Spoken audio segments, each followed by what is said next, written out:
పన్నుల వేలం రాబడి పన్నులు వ్యయం రాబడి పెంచుతాం. సో తెలంగాణ ప్రజల మీద పన్నులు అయితే కొత్తగా ఏ పన్నులు వేయమని, రాబడి మాత్రం పెంచుతామని అసెంబ్లీలో ఆర్థిక మంత్రి గారు అయితే తెలియజేశారు. ఆదాయం మేరకే వ్యయం, గ్యారంటీలకు నిధులైతే పెంచుతాం, ఎఫ్ఆర్బిఎంకు లోబడే రుణాలు అయితే తీసుకుంటాం, విపక్షాల సూచనలు అయితే పరిగణనలోకి తీసుకుంటామన్నారు. తెలంగాణ అప్పు 7.11 లక్షల కోట్లు ఉందని, అయినా సంక్షేమ అభివృద్ధికే ప్రాధాన్యత ఇస్తున్నామన్నారు. అంకెల గ్యారంటీ కాదు, ఇది వాస్తవిక బడ్జెట్. అసెంబ్లీలో బడ్జెట్ పద్దుపై చర్చలో డిప్యూటీ సీఎం బట్టి విక్రమార్క అన్నారన్నమాట. త్వరలో జాబ్ క్యాలెండర్ కూడా ప్రకటిస్తామని చెప్పేసి ఈయనైతే చెప్పారు. మొత్తం మీద చూసుకుంటే రాష్ట్రంలో ఆర్థిక సామాజిక అసమానతలు తొలగించేలా రాష్ట్ర బడ్జెట్ ప్రవేశపెట్టామని ఈయనైతే అన్నారు. అదే ఆర్థిక మంత్రి బట్టి విక్రమార్క అన్నారన్నమాట.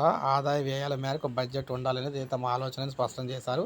పథకాలు హామీల మేరకు వాస్తవ బడ్జెట్ రూపొందించామని తెలిపారు. ప్రజలపై కొత్త పనులు వేయమని, రాబడి వివిధ మార్గాల ద్వారా పెంచుకుంటామని చెప్పేసి అన్నారన్నమాట.